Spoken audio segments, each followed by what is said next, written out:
시청자 여러분 안녕하십니까? 뉴스 현장 시작합니다.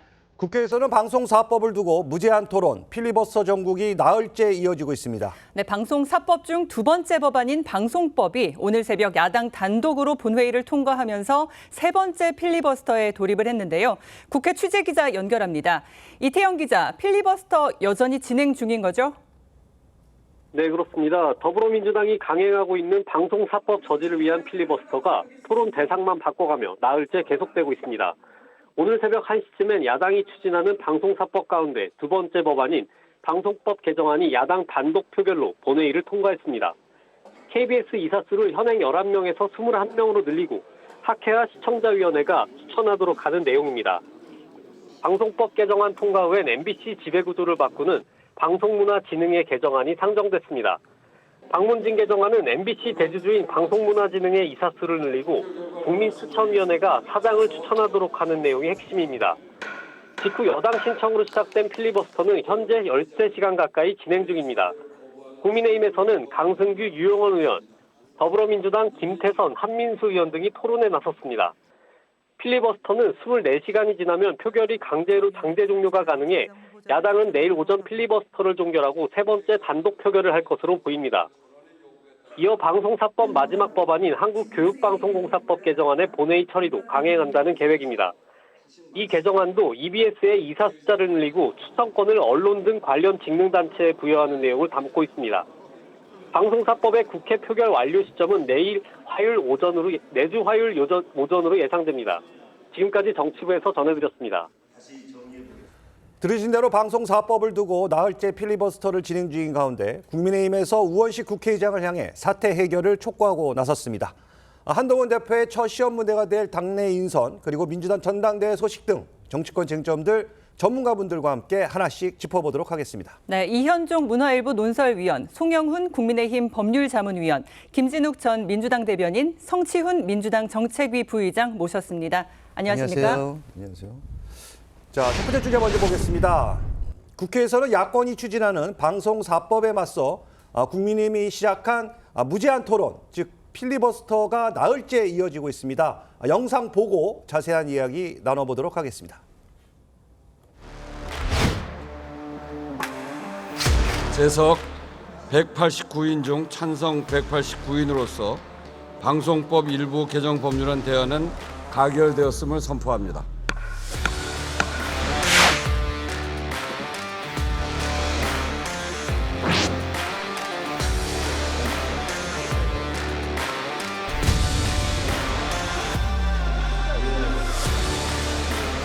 결국 민주당의 공영방송 독립은 공영방송을 노조와 민주당이 영원히 장악하겠다.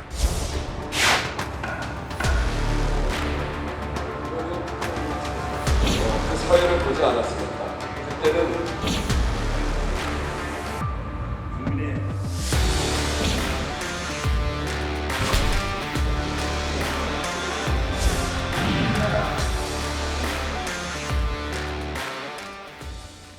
자, 영상으로 보신 것처럼 방송사법 가운데 두 번째로 상정된 방송법 개정안이 오늘 새벽 야당 단독으로 본회의를 통과했습니다.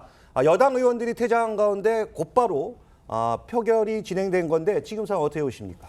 근데 결국은 이게 법안이 처리가 안 되는 거거든요. 왜냐하면 대통령 거부권이 있기 때문에 사실 이렇게 오랫동안 필리버스터를 하고 법안 통과를 해도 사실상 법안 통과가 안 되는 어떤 면에서 보면 그건 실익이 없는 일입니다. 자, 그런 일들이 지금 무한 반복되고 있는 거거든요. 예. 지금 저는 이게 곧 시작이라고 봅니다. 지금 22대 국회는 결국은 이 필리버스터와 어떤 강행 처리, 그다음에 이제 거부권 이런 것들이 이제 끊임없이 반복되는 것인데 아마 야당도 알 겁니다. 이 법안 자체가 결국은 거부권에 막힐 거라는 것을 알면서도 이제 하는 것이고 또 여당 입장에서 보면 그냥 놔둘 수는 없기 때문에 또 필리버스터라는 걸 이용해서 충분히 어떤 이런 것들을 자기들의 어떤 이야기를 국민들에 하겠다. 이런 취지 아니겠습니까? 예. 정말 이 체력전으로 시작되는 것 같습니다. 그렇기 때문에 야당 입장에서 보면 결국 본인들이 얻었던 이 의석을 에 대한 보답의 성격 또 그리고 지금 투쟁의 동력들을 이제 모아 나가는 결국 이제 대통령 탄핵이라고 하는 마지막 종착점을 향해서 어떤 열기를 끌어올리는 차원에서 시작되는 일이지만 예. 그러나 이런 일이 반복되면 반복될수록 사실은 야당은 국민적 신뢰를 더 잃을 수밖에 없습니다. 왜냐? 지금 결국은 아무런 지금 합의와 아무런 지금 이 거부권 행사를 통해서 통과가 안 되는 실익이 없는 일이거든요. 그런 것들을 계속 이렇게 반복한다 그러면 결국 화살은 입법권을 가진 야당에게 저는 돌아갈 거라 봅니다. 지금 세 번째 필리버스터가 진행 중인데 지금 모두 다 합치면 110시간이 넘을 것으로 지금 예상이 되고 있습니다. 말씀해 주신 것처럼 실익이 없다고 얘기를 해주셨는데 지금 이렇게 계속 진행을 해도 될까요? 뭐 지금 상황에서는 어쩔 수 없는 상황인 것 같아요. 왜냐하면 지금의 이 필리버스터가 합법적 의사 진행 방해 아닙니까? 사실은 다수 그 민주주의라는 것이 다수에 의해서 다수의 뜻이 존중받아야 되는데 그럼에도 불구하고 소수의 야당이 본인의 뜻을 관철시키기 위해서 저 의사를 방해할 수 있습니다.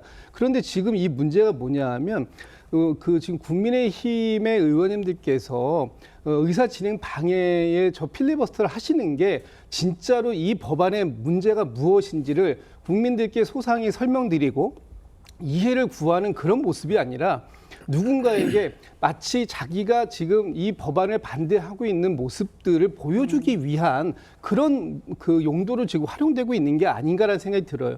지금 우원식 국회의장께서 사실 이 지금의 상황들이 계속 무한 반복되고 있는 것이 국민들께도 안 좋고 또 정치권에도 이런 효능감을 보여줄 수 없기 때문에 중재안을 냈지 않습니까? 그런데 그 중재안을 민주당은 수용을 했어요. 그럼 앞으로 2달 동안 같이 한번 실제 이 상황들을 타개할 수 있는 그런 대안을 만들어보자는 우원식 의장의 중재안을 수용했는데 결국은 지금 국민의힘이 집권 여당이지만 이런 어떤 합리적 대안을 찾으려고 하는 모습을 보여주지 않고 이 부분을 걷어차버렸기 때문에 지금의 이 상황이 지속적으로 유지될 수밖에 없는 상황이 될 수밖에 없었다라는 것이고요. 언제까지 이렇게 편법적으로 계속해서 이렇게 운영이 돼야 할지 이런 부분들은 좀 국민의힘이 집권 여당으로서 고리를 끊으려고 하는 노력의 모습을 좀 보여주는 것이 더 적극적인 모습을 보여주는 것이 맞다 이렇게 생각이 됩니다. 자, 우원식 의장의 중재안을 국민의힘이 거절했다 이렇게 좀 얘기를 하고 계신데 자, 오늘 국민의힘 소속 주호영 국회 부의장이 우원식 국회의장에게 민주당의 법안 강행 처리도 또 국민의힘의 필리버스터도 중단시켜달라 이렇게 요청을 했습니다. 자, 주호영 국회 부의장이 이런 요청 어떤 배경이 있다고 보십니까? 일단 주호영 국회 부의장이 육선에 굉장히 경륜이 있는 정치인이시죠. 그리고 이명박 정부 때 특임 장관도 역임을 했었는데 당시 특임 장관은 야당 의원을 설득하는 역할을 했었습니다. 그만큼 협치와 중재를 중시하는 정치인이신데요. 지금 국회는 이제 필리버스터가 강제 종료되면 또 표결을 해서 정부의 법안을 보내면 대통령은 다시 제의 요구를 하고 국회에서 부결돼서 폐기되는 이런 악순환이 계속되고 있습니다. 그러면은 그 악순환을 누군가는 끊어줘야 되는데 누가 끊어야겠습니까? 민주당은 지금 태도를 절대 바꿀 기미가 안 보이고 대통령은 이렇게 문제가 많은 법안이 올라오면은 그것을 제의 요구하는 것이 헌법적 책무입니다. 그러면 그것을 끊어줄 수 있는 것은 국회의장이 할 수밖에 없는 것이죠. 우리 국회는 중립형 국회의장 모델을 취하고 있고 그렇다면 국회의장이 민주당의 국회의장으로서가 아니라 입법부 전체의 수장으로서 이 악순환을 끊어주기 위한 결단에 나서야 됩니다. 그런 걸 적극적으로 해달라는 것이 이 주호영 부의장이 오늘 밝힌 입장인 것이죠. 이 의견에 대해서 좀 어떻게 보세요? 우원석 국회의장이 좀 어떤 식으로 좀 태도를 보여야 된다. 근데 그렇게 되려면 원래 그 다수는 소수를 또 배려를 해주고 소수는 또 다수를 존중해줘야 되거든요. 다수의 뜻도 있기 때문에. 근데 이 방송사법 같은 경우도 결국 이 공영방송의 이 지배구조를 좀 바꿔보자.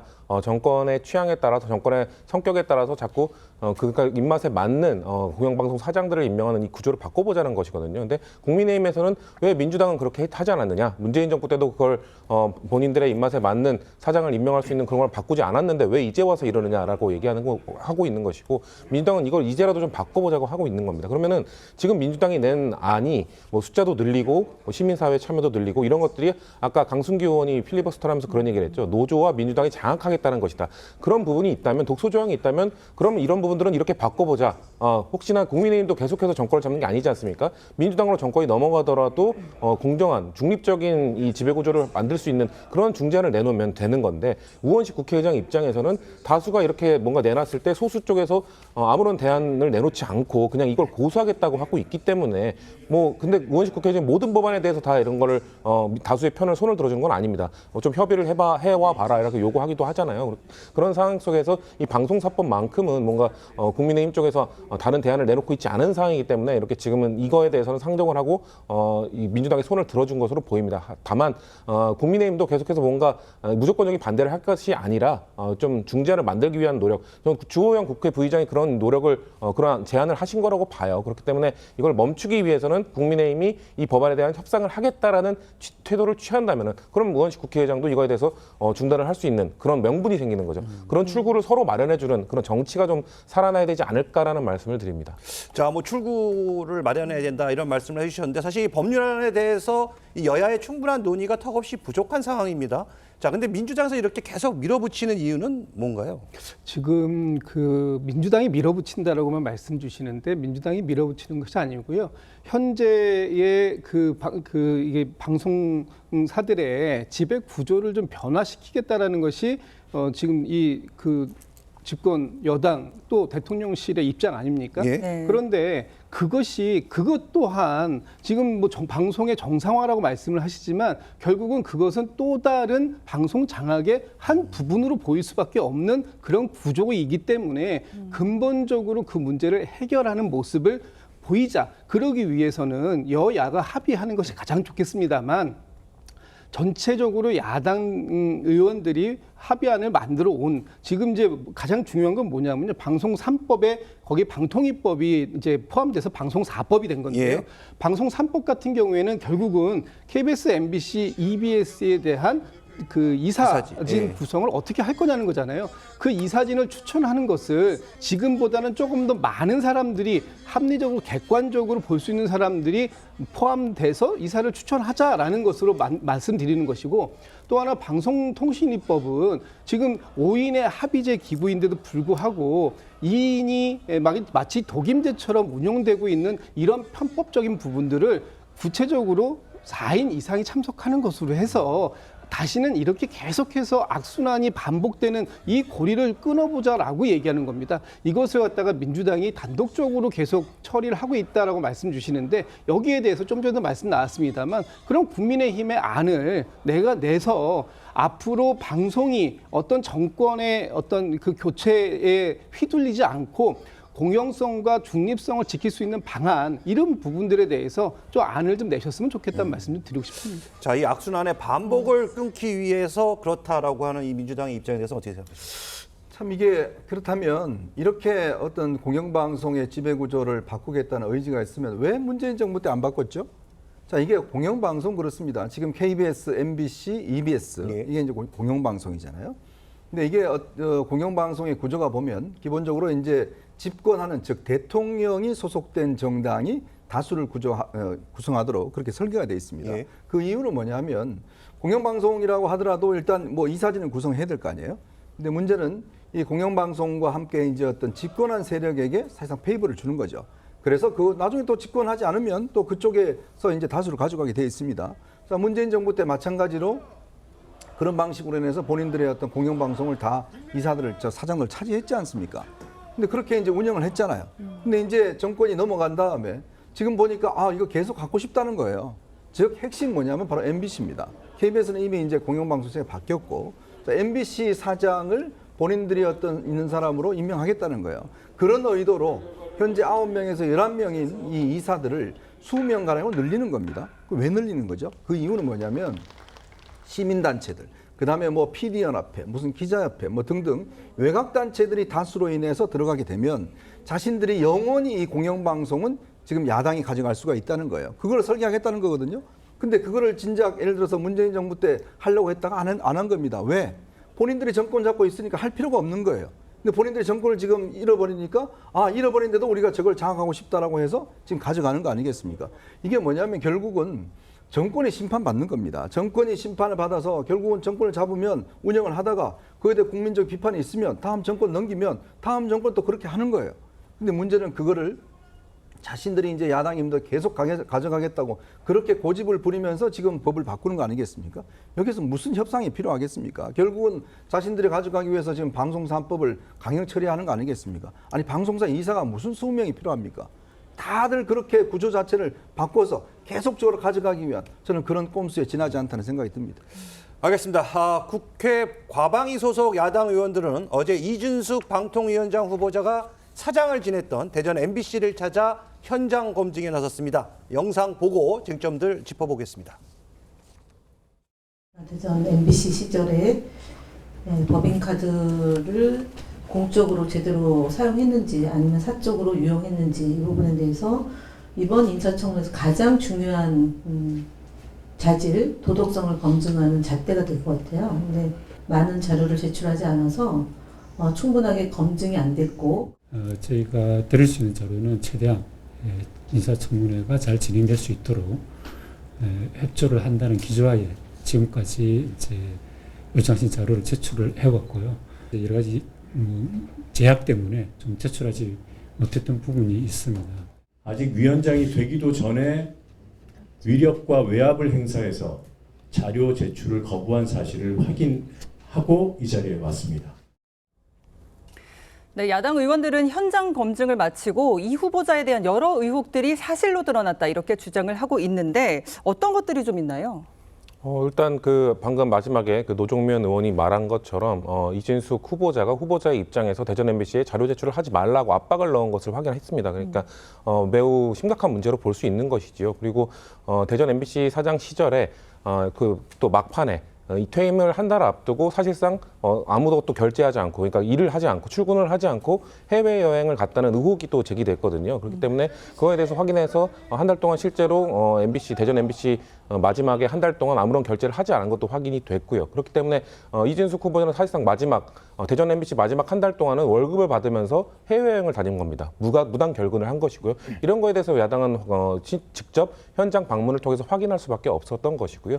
그 이외에도 뭐 다양한 것들이 지금 의혹들이 계속 나오고 있는데 이거에 대해서 계속 거부만 하고 있거든요. 뭐 예를 들면 계속해서 서울을 그렇게 수차례 오면서 뭐 골프 접대, 뭐 다양한 접대들을 했는데 뭔가 그런 것들이 다 광고를 따기 위한 것이었다라고 얘기했으나 사실상 임기 중에 광고를 딴 게 거의 없다는 것도 밝혀졌고요.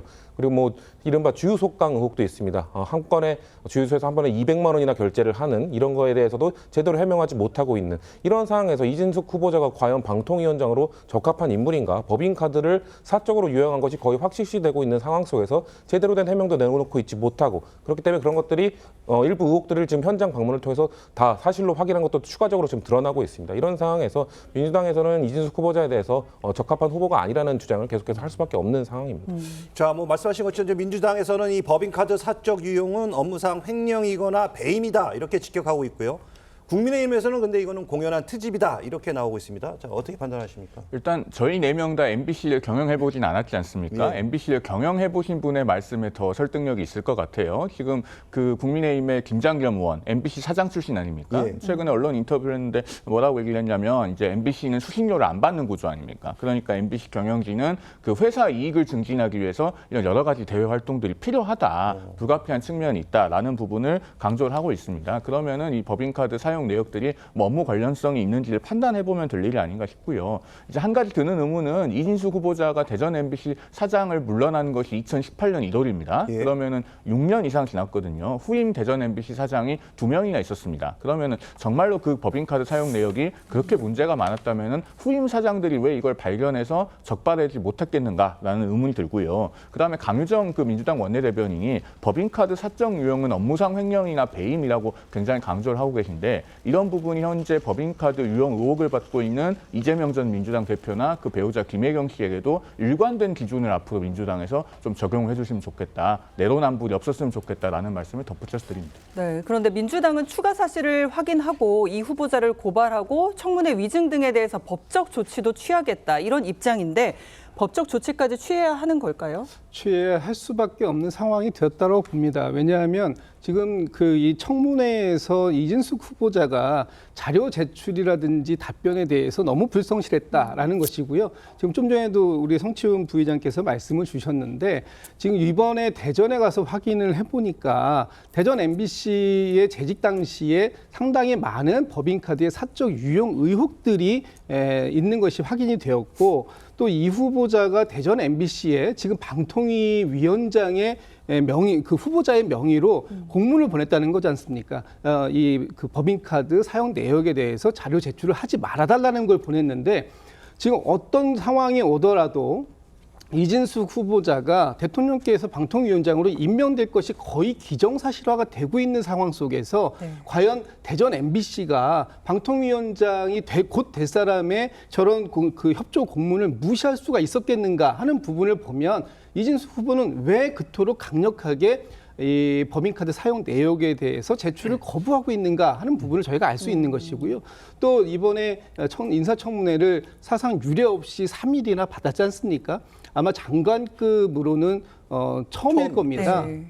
그 정도로 받았음에도 불구하고 여기에서 많은 답변을 거부했고 또 설령 답변을 했다 하더라도 그 답변 내용이 사실관계와 다른 답변을 했다면 위증을 한 것이거든요. 그런 부분에 있어서는 본인의 발언에 대한 확실한 책임은 질 수밖에 없기 때문에 민주당 입장에서는 이 부분에 대한 법적 책임을 묻겠다 이렇게 얘기를 하고 있는 것입니다.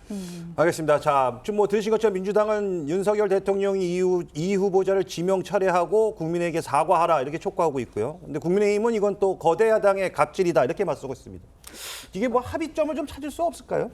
참 청문회가 아니라 무슨 의학 청문회 같아요. 무슨 뇌구조를 갖다가 뭐 이상하다는 검증까지 하고 이러는 판인데 제가 알기로 아마 이 3일 동안 청문회 한 거는 처음인 것 같습니다. 보통 국무총리도 이틀 정도 하거든요. 대법원장도 이틀 정도 하는데 3일까지 하고 현장 조사까지 나가고 자 근데 예전에 아마 문재인 정부 때 당시에 강규영 KBS 이사를 이 법인카드 관련돼서 당시에 뭐 4,000원짜리 이 김밥 가지고 이 사적 유용했다고 해서 당시에 뭐 해고하고 이런 일이 벌어졌지 않습니까? 예. 자 그리고 지금 법인카드 관련된 거 관련해서는 뭐 이재명 대표가 뭐 잘 아실 겁니다.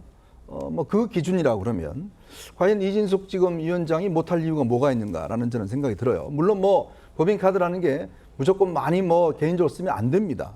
저는 부적절한 부분이 충분히 지적할 수 있다고 봐요. 그런데 과연 이게 방통위원장을 할 수 없을 정도인가? 뭐 이건 아니라는 거죠. 결국 이렇게 이야기하는 이유는 뭐냐면 지금 방통위원장이 딱 임명이 되면 단 한 이틀 정도의 시간밖에 없습니다. 예. 즉 박문진 이사를 8월 10일 날 임기가 끝나기 때문에 임명을 일단 교체를 하면 박문진 이사진에서 MBC 사장을 이제 결정하는 그 시간이 있는데 근데 바로 이제 탄핵을 해야 되거든요. 그러면 탄핵 소추안을 발의하면 24시간 이후에 표결할 수 있으니까 그 시간만 이제 일단 이 권한을 행사할 수 있어요. 왜냐하면 탄핵 소추가 돼버리면 직무가 정지가 돼버립니다.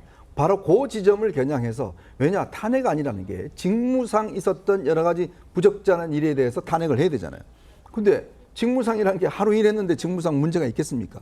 그러니까 뭐냐면 결국 이런 사안들을 계속 끄집어내서 어떤 문제가 있다고 해서 탄핵안에 실질적으로 이용하려고 하는 저는 그런 측면이 아닌가는 생각이 드는 거거든요. 왜냐 일을 하루밖에 안 한 사람은 어떻게 탄핵하겠습니까? 근데 탄핵은 해야 되잖아요. 예. 본인들 뜻에 따라서. 그러니까 저런 이유를 들어서 탄핵하기 위한 것인데 참 저는 정말 기가 막힌 게 이렇게 어떤 MBC 사장 하나를 지키기 위해서 이렇게 국회가 정말 이런 논란을 벌여야 되는지 무슨 빵 포인트까지 계속 뭐 찾아내야 되는 것인지 정말 기가 막힐 따름입니다. 그 짧게 좀 받아드릴까요? 네. MBC 사장을 저희 자꾸 지킨다, 구한다 이런 말씀 주시는데 MBC 사장의 임기도 얼마 안 남았습니다. 저희가 굳이 MBC의 사장을 지키려는 것이 아니고요.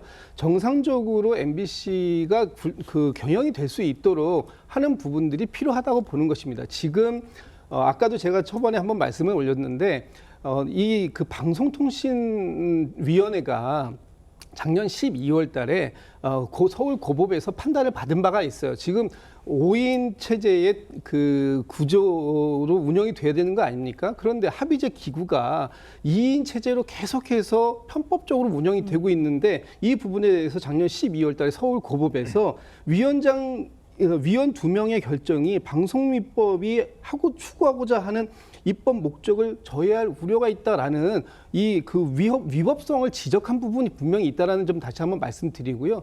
그리고 MBC 사장을 지키겠다고 하는 것이 아니라 지금 이 정부가 대통령실이 MBC 사장을 교체하겠다는 것이 또 다른 공영방송에 대한 장악 의도가 있다. 그 부분을 막겠다라는 것으로 이해를 해주시면 좋을 것 같다는 말씀드리겠습니다. 자, 2인 체제 위법성을 얘기하셨거든요. 네. 2인 체제가 위법하다는 지금 법원의 판결은 어디에도 없습니다. YTN 집행정지 사건 때 항고심 결정에서 법원이 여전히 그 집행정지 신청을 기각 및 각하하면서 2인 체제가 위법하다고 판시했던 건 아니고 다만 신청인 측에서 자꾸 그렇게 주장하니까 그런 소지가 있다면 그것은 본안에 가서 판단받으라는 취지로 설치가 되어 있습니다. 그 부분 다시 한번 말씀드리고 그러니까 민주당에서도 한준호 의원이 대표 발의한 그 방통위법 개정안에서 그 의사정족수를 명시하는 조항을 집어넣지 않았습니까? 그러면서 제한 이유에서 현재는 의사정족수가 규정되어 있지 않기 때문에 2명만 가지고도 의결이 가능하다는 내용이 있습니다. 그 부분 말씀드리고요. 짧게만 덧붙이면은 자 지금 방통위를 사상 초유의 영인 체제로 만들고 법률상 근거도 불분명한 직무대행까지 탄핵 소추를 하지 않았습니까? 그러면서 지금 이진수 후보자의 흠을 잡아서 물러나라고 하는 것은 결국 방통위가 계속 의결할 수 없는 상태를 만들어서 박문진 이사 교체, 나아가서 MBC 이사 후임 선정을 못하도록 하려는 의도가 있는 것이 아니냐라고 하는 것이 다수 국민들께서 보시는 생각일 것입니다. 근데요, 지금 방통위원을 뭐 2인 체제 운운하시는데 이 임명 안 한 사람이 누구죠? 추천 안 하는 사람이 누구죠? 이 야당이 추천 안 했습니다. 이게 지금 대통령이 임명 안 하는 게 아니라 최민희 지금 과방위원장이 본인이 부적격 사유로 인해서 당시에 일단 자격이 안 돼서 임명을 못 했어요. 근데 본인이 국회의원 했지 않습니까? 그럼 추가로 지명하면 돼요. 야당이 지명할 수 있는 사람이 있습니다. 그럼 지명하면 지금 2인 체제가 아닙니다. 할 수 있는데 안 하잖아요. 왜 안 할까요? 결국은 2인 체제로 만들어서 부당성들을 자신들의 어떤 이 논리를 옹호하기 위해서 만든 것인데 지금 2인 체제 이거 만든 거 지금 대통령이 아니라 지금 야당이 지금 지명을 안 하기 때문에 지금이라도 추천하면 돼요. 그러면 2인 체제 안 됩니다. 할 수가 있어요. 근데 안 하잖아요. 왜 그럴까요? 결국 자신들을 중심으로 2인 체제니까 안 된다. 이거 합리화하기 위해서 안 하는 거 아닙니까? 알겠습니다. 자, 좀 너무 뜨거워졌으니까 다음 주제로 한번 가보도록 하겠습니다.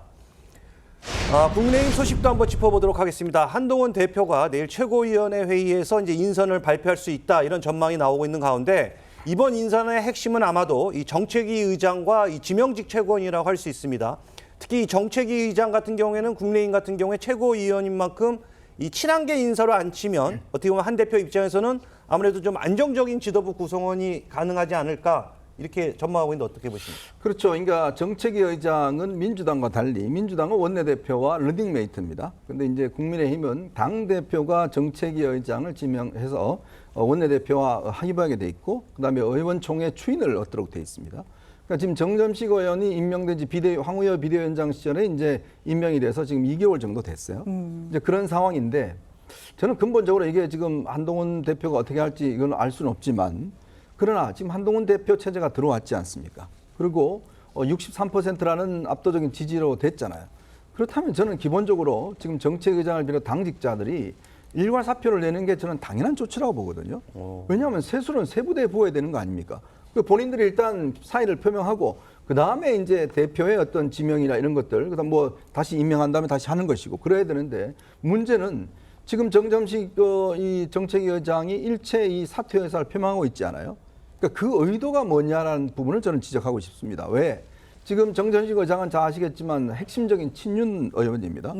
그렇다면 마침 이 친윤의 어떤 정점식 의장이 최고위원회를 계속 있음으로 인해서 한동훈 대표의 어떤 지금 최고위원회의 어떤 운영권 이거를 사실상 독자적으로 할 수 없도록 만들려는 게 아닌가 이제 그런 의혹을 사고 있거든요. 왜 굳이 그런 의혹을 사야 되죠? 그러니까 63%를 얻은 이 당원들의 뜻이라는 거는 한동훈 체제가 중심이 돼서 뭔가 다시금 해보라는 이야기인데 그거를 지금 끝까지 버티고 있으면서 안 하겠다는 의도는 결국 이 정점식 의장을 만약에 교체하면 우리가 가만 안 있겠다는 뜻으로 저는 읽혀지거든요.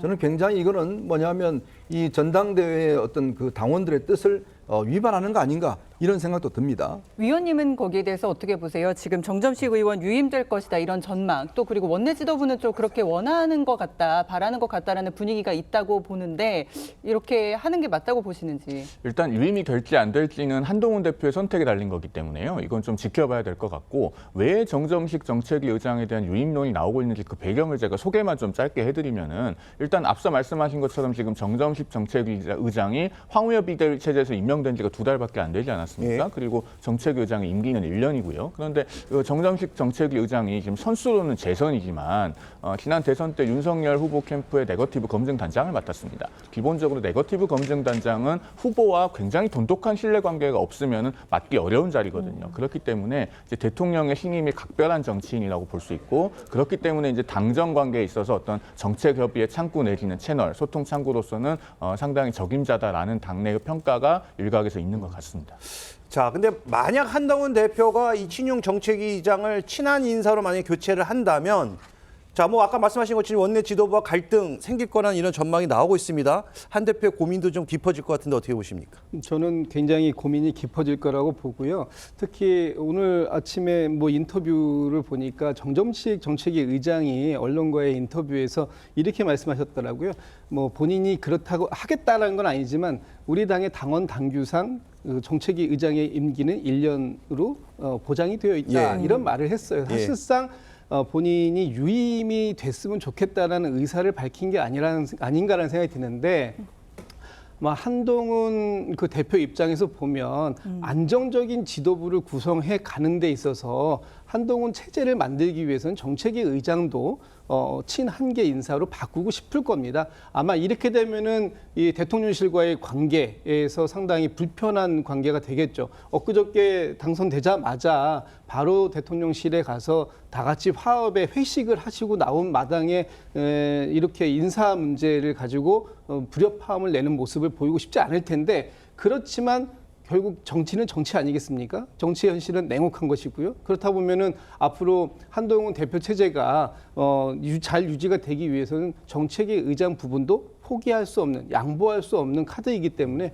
아마 뭐 오늘 내일 중으로 그 후임 인사가 발표가 될 텐데, 한동훈 대표의 마지막 고민이 깊은 시점이 아닐까 싶습니다. 네, 또 한동훈 대표 앞에 놓인 또 하나의 관문, 또 이제 제3자 추천 특검법인데, 이 공약으로 내세운 이 특검법에 대해서 위원님, 친윤계에서 또 당내 반발도 좀 있을 것으로 보여서 시험대가 될 전망이죠. 일단 뭐 이 문제는 제가 볼 때는 뭐 그렇게 논의 속도를 빨리 할 필요는 없을 것 같아요. 왜냐하면 이제 야당이 지금 뭐 여러 가지 지금 주도를 하고 있기 때문에 이미 2번이나 이제 일단 부결이 됐지 않습니까? 제2요건 자체도 이제 일단 부결이 됐기 때문에 아마 이제 야당 입장에서 보면 새로운 아마 법안들을 또 낼 겁니다. 내용들을 뭐 더 강화해서 낸다고 그러니까요. 굳이 이 문제는 지금 한동훈 대표가 굳이 주도적으로 만들 필요는 없을 것 같다. 그리고 또 공수처 수사가 이제 어떤 마무리 수순에 이제 접어들고 있는 것으로 보여지는데, 그렇다 하면 일단 윤 대통령의 입장도 공수처 수사 결과를 보고서 일단 이 판단하겠다는 거 아니겠습니까? 그렇다면 이건 아마 이제 야당 입장에서 그렇다면 이제 한동훈 대표가 내세웠던 그런 안을 가지고 제출할까? 네. 아니면 본인들이 현재보다 더 강화된 안으로 내출할까? 여기에 오히려 야당의 이제 딜레마가 있는 거죠. 그러니까 뭔가 어떤 이 한동훈 대표가 제시했던 그런 법안으로 낸다면 사실은 여당 입장에서 보면 굉장히 곤혹스러울 겁니다. 근데 지금 야당 내부의 어떤 여러 가지 강성 기류나 이런 걸 볼 때는 제가 볼 때는 그럴 가능성은 별로 없을 것 같고 좀 더 센 안을 아마 낼 가능성이 높을 거예요. 그렇게 된다면 뭐 한동훈 대표가 굳이 이 문제에 대해서 지금 당내의 어떤 논의를 빨리 할 필요는 없을 것 같다는 생각이 듭니다. 자, 그런데 또 이 민주당 일부에서, 내부에서는 제3자 특검법을 오히려 우리도 한번 진지하게 검토해 봐야 되지 않겠냐. 언제까지 강경한 이런 특검법을 만들지 말고 우리도 제3자 법 이거를 좀 고려해 볼 필요가 있다는 얘기가 있는데, 자, 그렇게 됐을 경우의 수나 앞으로의 예상 어떻게 전망하십니까? 아까 이현종 의원님께서 말씀하신 것처럼 여당에서 매우 곤혹스러운 입장이 되겠죠. 지금 한동훈 대표가 지금 속도 조절을 하고 있는 이유는 뭐 정책위 의장 임명과 뭐 다 연관되어 있는 건데, 지금 일단 당내 장악력이 지금 부족한 상황입니다. 지금 친윤계 의원들의 반발이 상당히 심한 상황이고, 친윤계 의원들은 심지어 전당대회가 끝난 다음 날 뭐 김재원 최고위원이나 김민전 최고위원은 아예 당대표 패싱을 언급하기도 했습니다. 그러면서 거의 사실상 선전포고를 한 상황인데요. 그런 상황에서 한동훈 대표가 뭔가 이 최혜병 관련 제3자 추천을 하는 특검법을 발의할 경우 뭔가 당내의 그 장악력이 제대로 갖춰지지 않았다는 것을 보여줄 수 있기 때문에 지금 속도 조절을 하는 것으로 보이는데, 근데 한동훈 대표가 사실 6월 23일에 그 전당대 출마 선언을 할 때 공수처 수사와 종결과 상관없이 특검법 발의하겠다라는 선언을 했었거든요. 그렇기 때문에 지금 당내 당내 장악력이나 이런 것 때문에 못하고 있는 상황이라면 저는 민주당이 이걸 선제적으로 제3자 추천에 의한 특검법을 발의를 해서 여당 내에 분명 한동훈 대표와 뜻을 같이 하는 의원들이 있을 거거든요. 그 의원들과 함께 통과시키는 것도 저는 그 전략적으로 유효할 것이라고 생각을 하는데, 근데 아마도 그렇게 됐을 때 여당에서는 또 그 친한계 의원들 일부만 민주당과 함께 이걸 통과시킬 경우 그 이후에 당내 갈등이 더 아마 심화될 가능성이 있기 때문에 그거에 대해서 아주 곤란한 상황이 올 겁니다. 그런 상황들을 고려했을 때 민주당은 그 발의를 하면서 한동훈 대표에게 약속을 지켜달라.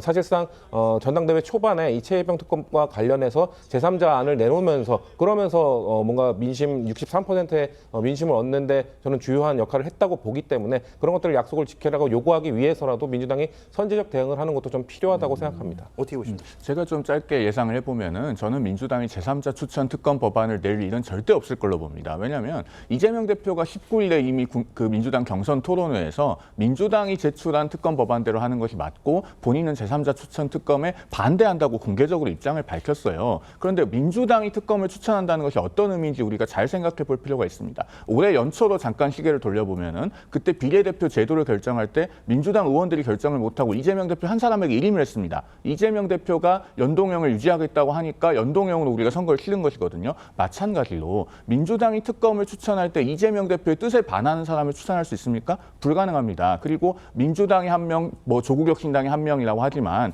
비교섭 단체가 한 명 추천한 것과 민주당이 한 명 추천한 것 중에 더 나이가 많은 사람이 임명 간주되도록 하는 조항도 지금 특검법에 들어있지 않았습니까? 그러면 이재명 대표가 사실상 특검을 고르는 거예요. 본인이 특검을 고른다는 것은 결국 본인이 원하는 결과를 내달라는 것인데 저는 그런 선택을 포기할 그 가능성이 전혀 없다고 봅니다.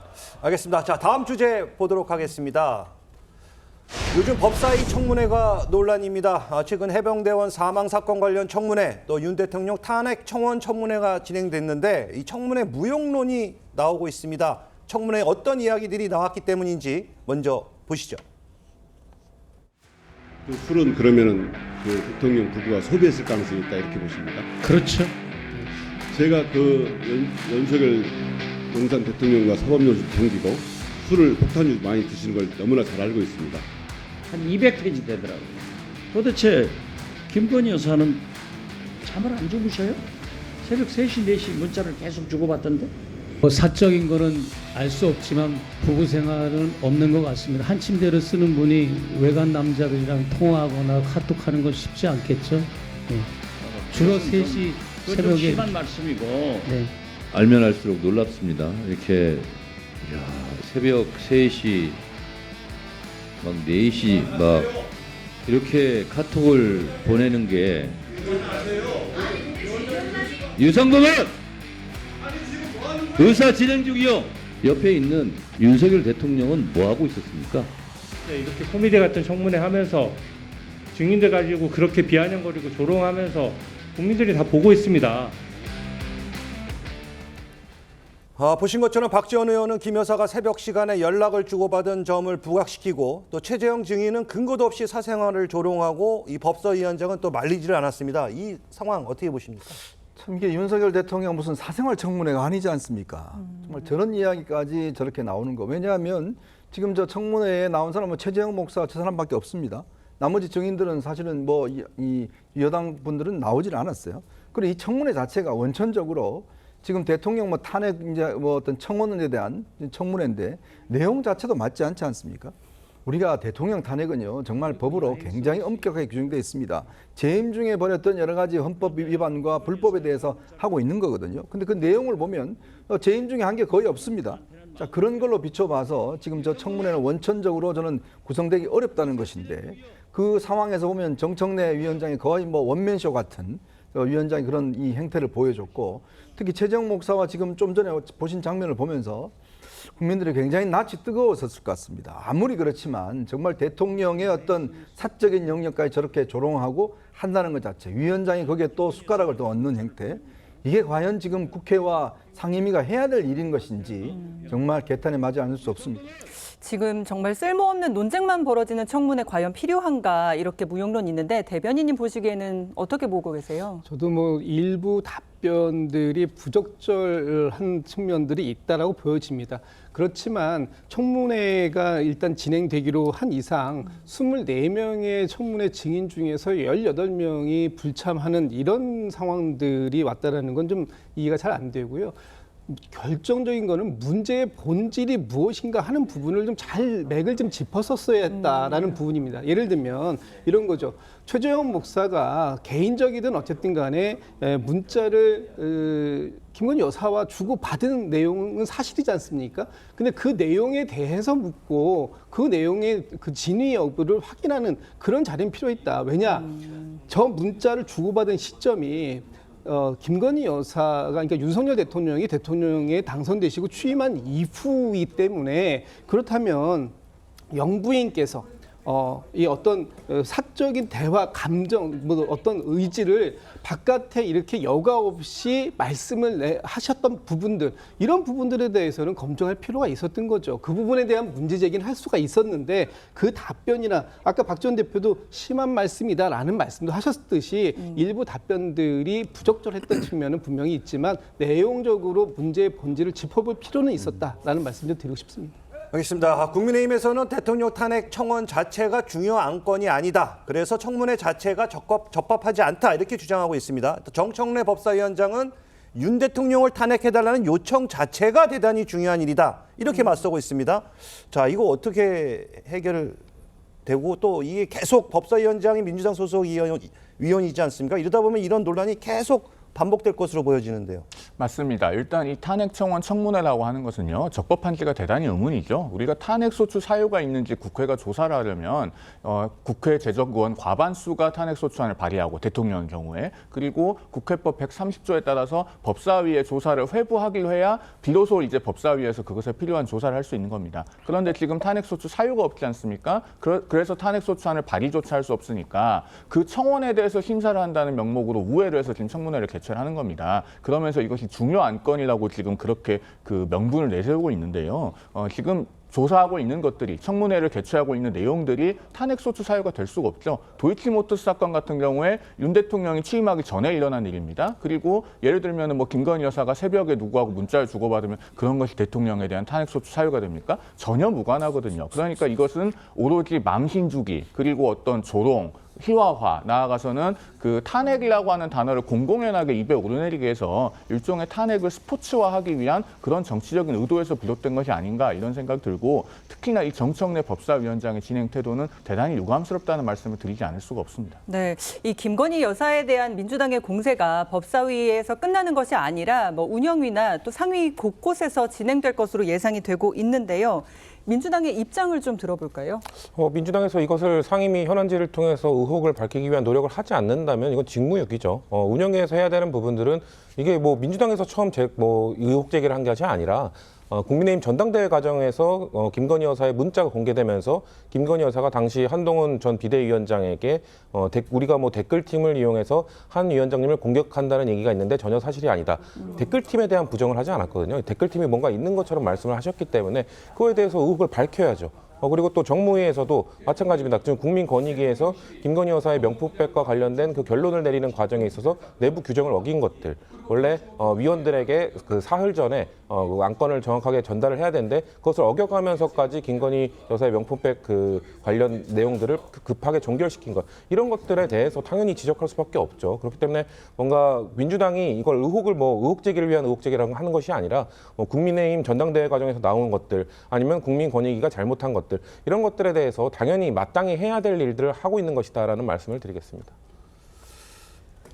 자, 국민의힘에서는 이 민주당의 이 김건희 여사를 향한 다발적 공세 어떻게 보십니까? 혹시 뭐 대응 카드는 뭐가 있다고 보십니까? 대응 카드라기보다는 일단 김건희 여사에 대한 조사는 이번에 한번 이루어지지 않았습니까? 그리고 그것에 대해서는 이제 검찰이 뭐 법과 원칙과 또 증거에 따라서 판단을 할 것이고 그 결과에 따라서는 뭐 일정한 그 정무적 대응을 하면 되는 일입니다. 여기 덧붙여서 말씀을 드리면 지금 야당에서 계속 이제 김건희 여사를 희화화하고 어떤 정치 공사의 대상으로 삼고 있는데 그렇게 이렇게 하면 할수록 지금 김정숙 여사에 대한 그 인도 타지마을 방문 논란, 그다음에 옷값 관봉권 논란 이런 것이 수사 중에 있지 않습니까? 그런 것에 대해서도 엄정하게 수사하라는 국민적인 요구가 높아질 겁니다. 또 그다음에 김혜경 씨에 대해서도 그 법인카드 유용 의혹에 대해서 검찰이 수사 중이고 앞으로 또 기소될 것이라는 관측이 유력하지 않습니까? 이런 것들에 대해서도 국민들이 다 똑같이 그 해야 된다는 그런 여론이 높아질 것이다라는 말씀을 덧붙여서 드리지 않을 수 없습니다. 알겠습니다. 자, 다음 주제로 가보도록 하겠습니다. 자, 이번엔 민주당 전당대회 관련 소식도 좀 짚어보도록 하겠습니다. 어제 민주당 전당대회 부산 합동연설에선 김두관 후보가 이재명 후보를 겨냥하면서 험악한 분위기가 연출됐는데요. 그 모습부터 보고 오시죠. 개딸들이 우리 민주당을 점령을 했습니다.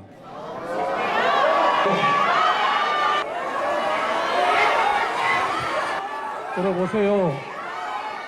이렇게 해가지고 사기 대선 지방선거 이길 수 있다고 생각합니까?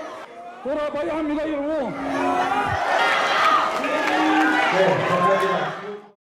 어려운 점이 많았지만 총선에서 이겼고 민주적 대중정당으로 더불어민주당이 거듭났습니다.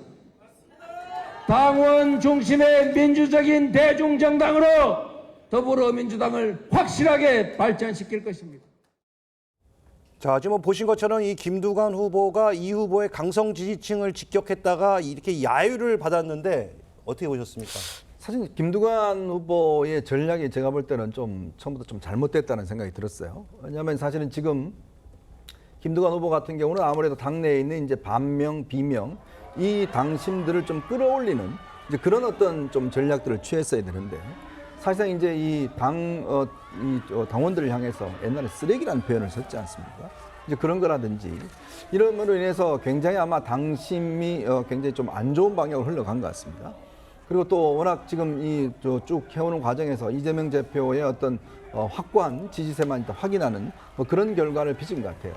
그래서 지금 이제 보면 이 연설에서 굉장히 이제 당원들의 어떤 강한 반발을 지금 사고 있는 거 아니겠습니까? 특히 이제 김두관 후보가 결국은 이 어떤 비명 반명의 당심을 어떤 이 안기에는 굉장히 좀 어떤 후보로서 어떤 취약점들이 좀 있다 이런 것들이 이제 확인된 것 같고 그리고 이 상황을 보면 이제 이런 흐름들이 대세로 쭉 직행할 가능성이 저는 굉장히 높다 봅니다. 왜냐하면 지금 이제 오늘 충남, 충청 지역을 일단 했고요. 이제 남은 것은 이제 주로 수도권 정도에 남았는데 이런 식의 어떤 분위기라면 뭐 이재명 대표의 압도적 승리는 뭐 예견된 거나 마찬가지고 사실상 이제 비명 반명의 어떤 이런 어떤 이 조직화는 제가 볼 때 이번에는 상당히 좀 어려운 상황이 아닌가 그런 생각이 많이 듭니다. 네, 민주당은 오늘 충북과 충남 지역에서 경선을 치르는데요. 지금 충남 지역에서 경선 득표율이 나왔는데 이재명 후보가 권리당원 득표율 88.87%를 기록을 했고 김두관 후보가 9.29%로 그 뒤를 이었습니다. 이재명 후보의 독주 체제 굳히는 모습이죠. 뭐 그렇게 되는 것 같습니다. 뭐 거의 이변은 없을 것 같아요. 어제 그 부울경 지역에서 전당대회 하는 과정 중에 일부 후보들이 유세하고 할 때 연설하고 할 때 야유도 좀 나왔습니다만 그나마 좀 다행인 건 국민의힘의 전당대회에서 보였던 그런 물리적 충돌, 뭐 의자가 날아다니는 그런 모습은 보이지 않았던 것이 다행이다라면 다행인데 이런 전당대회 과정에서 네거티브나 혹은 야유 이런 부분들은 자제되어야 할 필요가 분명히 있다는 말씀드리고 사실 이제 지금 거의 반 정도가 지났습니다. 이제 수도권으로 올라오고 이제 호남 갔다가 수도권으로 올라올 텐데 어쨌든 이재명 대표가 이번에 재연임에 도전하게 되면서 이재명 대표가 차기에 가장 유력한 대권 주자로서 당권도 같이 이재명 대표에게 한 번 더 맡겨야 되겠다라고 하는 그런 당원들의 이거 뭐 강성 지지층이 지지했기 때문에 90%가 나오는 건 아니지 않습니까? 거의 대부분의 당원들이 그런 마음들을 가지고 있다라고 보여졌기 때문에 뭐 오늘 충남은 다른 데에 비해서 좀 낮습니다. 88% 정도이기 때문에 다른 데에서 90% 이상보다는 조금 낮던데 어쨌든 이 분위기는 어대명 또는 확대명의 분위기는 뭐 지속될 것이다. 뭐 큰 이변은 없을 것이다. 이렇게 보여집니다. 네. 알겠습니다. 말씀 잘 들었습니다. 지금까지 정치권 쟁점 짚어봤습니다. 자, 작년 여름 강남에서 롤스로이스 차량을 몰다가 20대 여성을 치어 숨지게 한 이 롤스로이스남 사건 아마 다들 기억하실 겁니다. 먼저 당시 이 롤스로이스남의 검찰 송치 모습부터 보고 오겠습니다. 사고 당시 기억 안 난다고 하셨는데 약물 과다 투약하신 거 아닌가요? 아닙니다. 사죄드리겠습니다. 병원 여러 군데 다니면서 약물 쇼핑하셨을까요? 피해자 뇌사 상태 지금 빠졌는데 하실 말씀 없으신가요? 피해자분께 정말 죄송합니다. 마약 혐의 인정하셨는데 최근에도 투약하신 적 있을까요? 죄송합니다. 마약 혐의 인정하신 거죠? 자, 보신 것처럼 가해 운전자는 죄송하다는 말만 반복하다가 이 마약 혐의 인정하냐는 질문에는 답을 안 했습니다. 그런데 1심에서 징역 20년을 선고받았는데 2심에서는 10년형으로 거의 절반이나 줄어들었어요. 예, 이 가해 운전자가 4가지 혐의를 받고 있는데 이 중에서 가장 무거운 혐의가 2가지가 있거든요. 예. 2가지가 뭐냐면 도주치사하고 사고 미조치인데 이 2가지가 다 이번에 2심에서 무죄가 되면서 형량이 줄어든 겁니다. 네.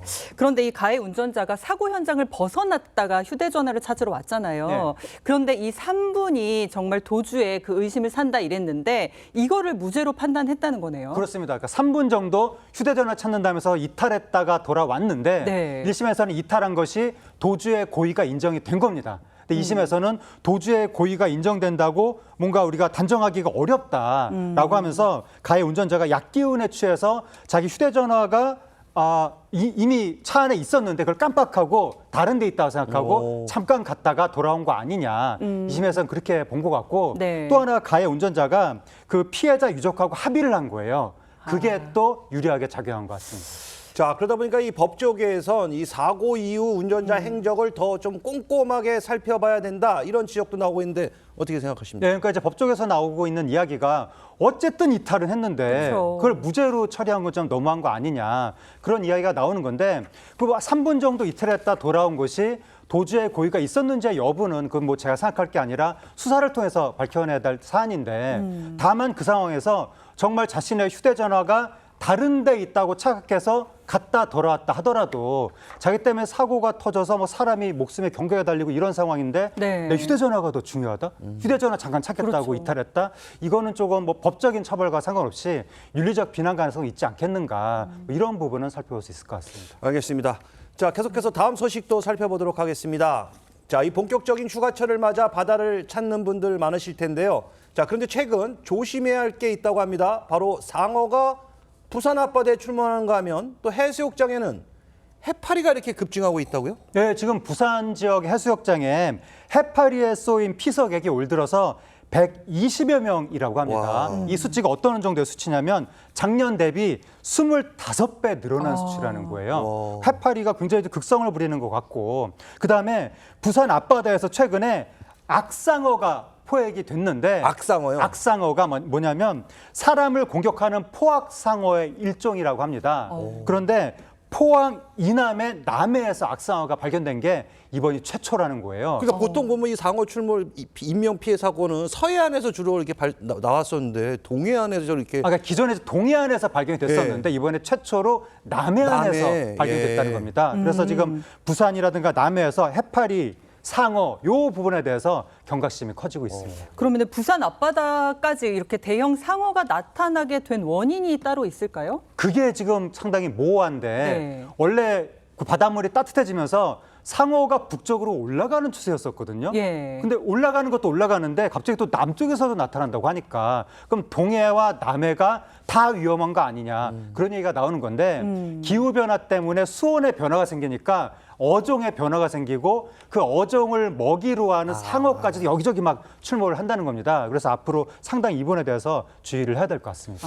자, 뭐 그런 일이 뭐 발생해서는 안 되겠지만 이 만약의 경우 이 사고를 대비해서 우리 시청자분들이 좀 알아둬야 될 이런 무슨 뭐 안전 대책, 준비물 뭐 이런 것들이 있을까요? 근데 해파리에 쏘였을 경우에는 바로 해당 부위를 씻고 뭐 바닷물이라든가 뭐 깨끗한 물이 있으면 그걸로 씻은 다음에 주변에 해수욕장 같은 경우에 안전요원들 있잖아요. 안전요원한테 바로 신고를 해서 응급처치를 받아야 되고 그다음에 아까 제가 말씀드린 것처럼 남해안에서도 지금 상어 출몰이 나타나고 있는데 통상적으로 남해안은 그런 거에 대한 대비 체계가 조금 미약한 경우가 많거든요. 그래서 그런 것들이 지금은 새롭게 상어에 대한 위협이 시작되고 있다 보니까 뭐 상어에 대비하는 그물망을 설치를 한다든가 또는 어디선가 상어가 발견됐다고 하면 바로 그 신고가 이루어지고 신고를 받으면 해당 위험 경보를 바로 전파할 수 있게 그런 식의 전파 체계, 경보 체계를 갖춰야 되는 것이 아닌가 그런 이제 지적들이 나오고 있는데 지금 어쨌든 지금 백상아리, 청상아리, 악상어